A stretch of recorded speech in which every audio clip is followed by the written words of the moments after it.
Uh, Yes, thank you, Madam Chair. First of all, I would just like to say that if you don't mind, I have a few comments that I would like to make. I was going to wait until my usual time at the end of the meeting, but given that my comments, as you might expect, are relative to the conversation that's being had now, I'd like to make them now. I may run a little over the 3 minutes that you've been allotting to the forum participants the last two nights, and I hope you will indulge me. The 3 minutes is not applied to you, Mr. Wood. Thank you very much, Madam Chair. I appreciate the indulgence.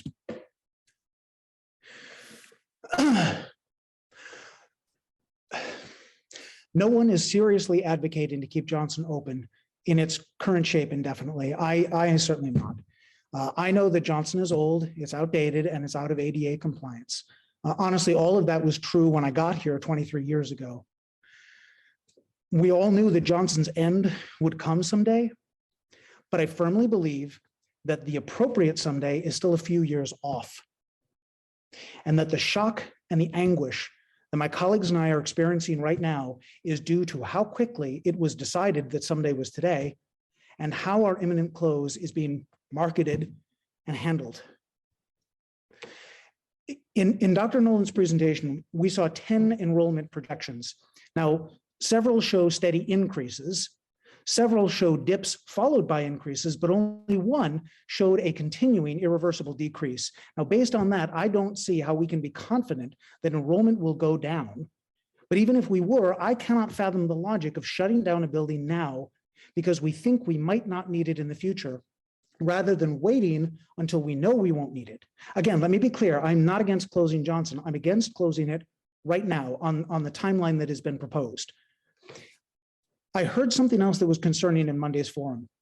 I heard that the town administrator is allowing a provisional budget item, a cost of a modular in case we need more space in the near future. Now, part of me hopes that's true because I believe we're going to need it. But part of me also hopes that it isn't, because it feels very manipulative to have left that out when it could have been compared with the negligible cost of maintaining Johnson for 5 years. And I note that whenever we want to make Johnson sound expensive, we add the $3 million cost of bringing it up to code.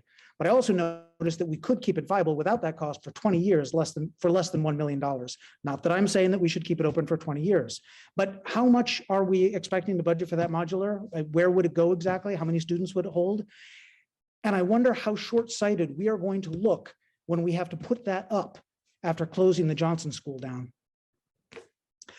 The current rush to shut down Johnson has honestly given me whiplash.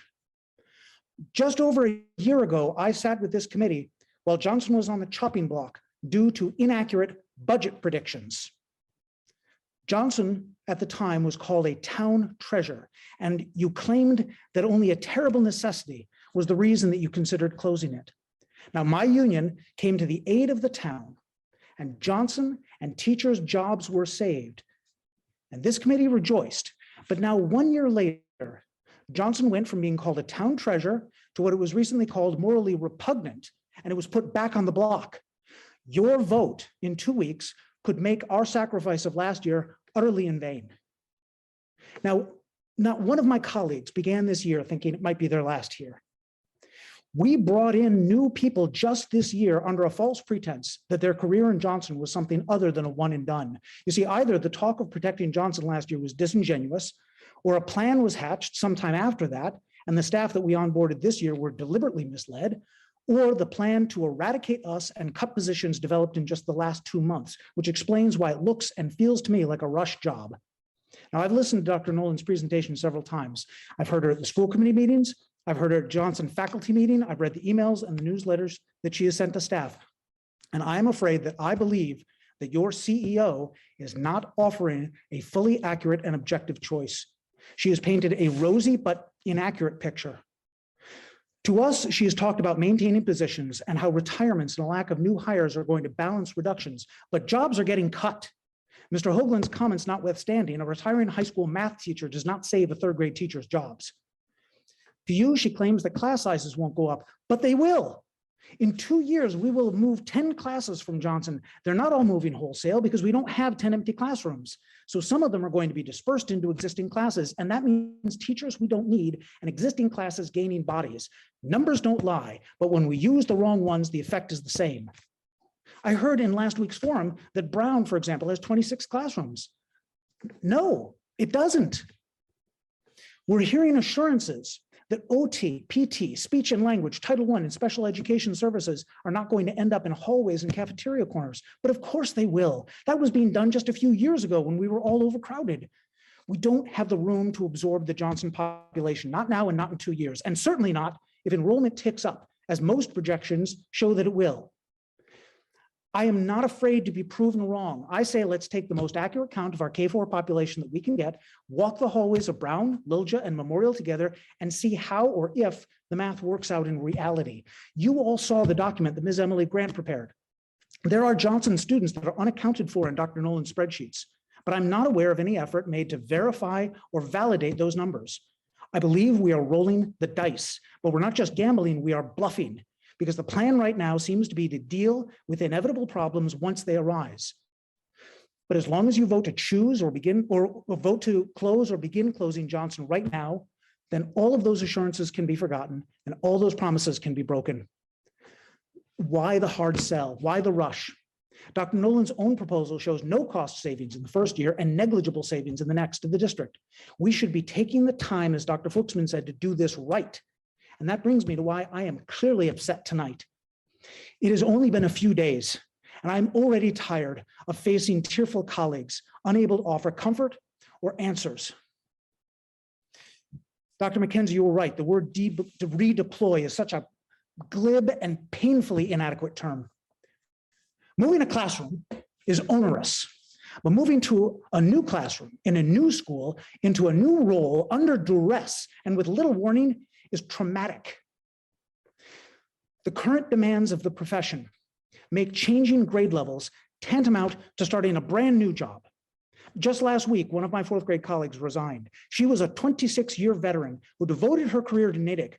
However, she'd been a second grade teacher in another school, and the stress of coming up to speed in a new grade and a new school was the primary cause of her departure. I have spent over 2 decades honing my craft. And this district has invested thousands of dollars in making me an asset to Natick at the fourth grade level. When you people are redeployed, all of that expertise is lost. Each one of us, I guarantee you, will do the best that we can, but you are about to turn veteran teachers into rookies and push our rookies out the door. One of the most sought after items among elementary teachers right now is not an extra cup of coffee or some Halloween leftover candy. It's the seniority list. The prospect of shuttering Johnson has set off a district-wide panic among teachers as they desperately try to figure out who, where, what, or even if they're going to be teaching next year. We're on the chopping block again, and surely none of you believe that you can swing an axe without making a mess. And how is this information rolling out? Did we have snuggly conversations so that staff could plan and prepare themselves? The same staff members who have been teaching through a pandemic and who offered to give up some of their own pay last year? No.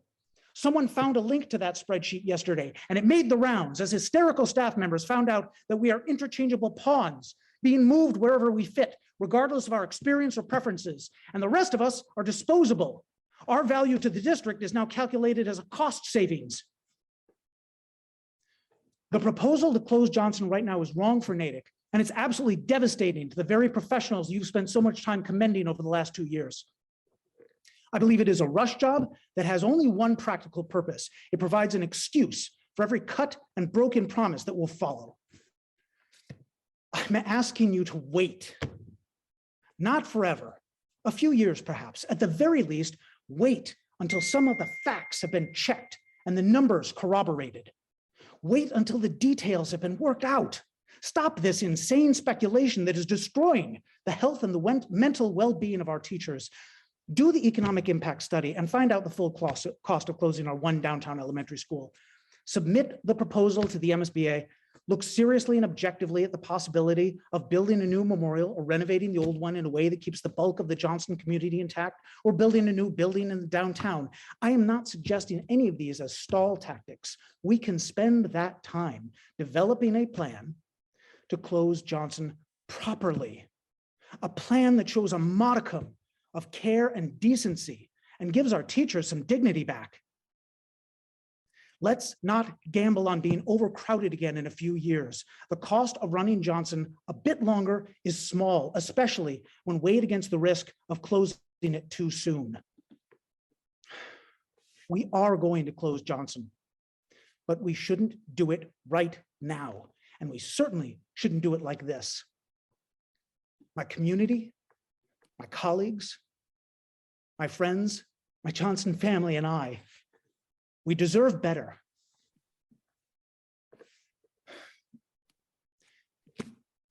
Madam Chair and members of the committee, I apologize for raising my voice. I've never spoken publicly or privately about any members of the committee with anything but respect. And for that, I do apologize. And I, again, thank you for the opportunity to speak. I've said my piece and I yield the floor. Thank you.